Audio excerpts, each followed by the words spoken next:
It's Christmas Eve, 1971.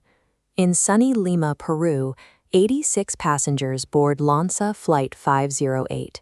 The mood is highly festive.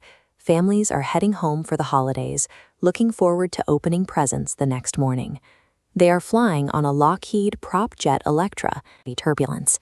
In the United States, it had already been largely phased out of passenger service. About half an hour into the flight, the plane flies directly into a massive Amazonian thunderstorm. The sky goes pitch black. Luggage spills from the overhead compartments. Then, at 21,000 feet, lightning strikes the right wing. The rigid structure catches fire and snaps off.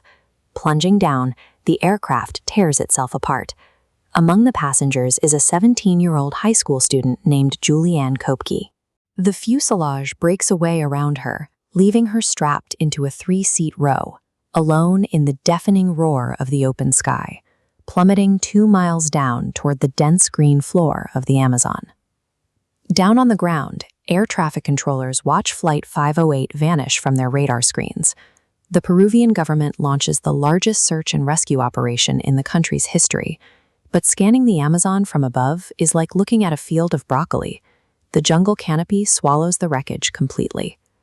After days of finding nothing, authorities call off the search.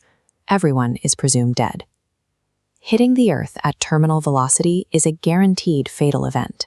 Yet 11 days after the crash, Juliane walked out of the hostile rainforest alive. To understand how a teenager pulls that off, we have to separate the mechanics of the fall from the psychology of the jungle. The first question is purely physical.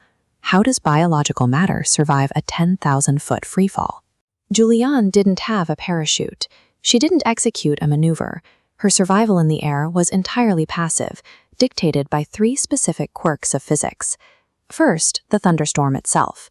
The same volatile weather system that destroyed the plane generated massive updrafts, columns of warm air rushing violently upwards from the Earth. As Juliane fell, these upward currents pushed back against her, actively fighting gravity and slowing her descent. Second, she remained strapped to her seat. When that specific 3-seat row broke off, its asymmetrical shape caught the wind, causing it to start spinning rapidly in the air. This created rotational drag, essentially turning her seat into a crude helicopter rotor that bled off even more downward speed. Finally, the impact zone. She didn't hit bare rock. She hit the dense Amazon canopy. 100 feet of interwoven branches, thick leaves, and tight vines acted as a multi-layered trampoline. They caught the row of seats, bending and snapping to absorb the remaining kinetic energy before depositing her on the forest floor. These 3 physical phenomena kept her bones and organs intact, but physics only bought her a ticket to the real test. Passive survival was over. Juliane wakes up on Christmas morning covered in mud. She has a severe concussion, a broken collarbone, deep gashes on her limbs, and one eye swollen completely shut. But she has an overwhelming advantage that no other passenger possessed. Both of her parents were renowned zoologists who operated an Amazon research station. She practically grew up in this jungle. Her father had taught her a strict rule for being lost in the wild. Find a trickle of moving water and follow it. A trickle will eventually empty into a stream will flow into a river, and a river will eventually intersect with human civilization. Instead of burning energy trying to climb trees for fruit, she stays on the ground, licking water droplets off leaves to stay hydrated. Her zoological knowledge immediately keeps her out of fatal traps. When she spots the massive Goliath bird-eater spider capable of devouring small animals, she knows exactly how much distance to keep to avoid a lethal bite. 6 days into her trek, she hears a specific sound, the raspy call of the Hoatzin bird. Juliane recognizes it instantly. She knows this species only builds its nests near large, open bodies of water. Using the bird's call as a biological compass, she pushes through the dense brush. The strategy pays off. Her tiny stream finally opens up into a large, 30-foot-wide navigable river. She drops into the water, letting the current do the work of carrying her downstream. But her body is failing. She hasn't eaten a real meal in over a week. She hears rescue planes overhead, but the canopy is too thick for them to see her, and eventually the engines fade away for good.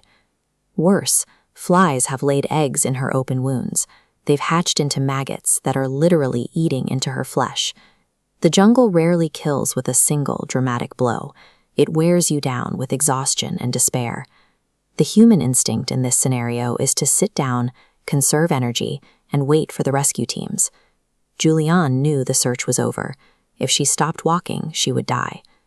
On her 10th day, dragging herself along the riverbank, she spots a small boat tied to a tree. Beside it is a deserted lumberjack hut. Inside, she finds a tin of boat gasoline.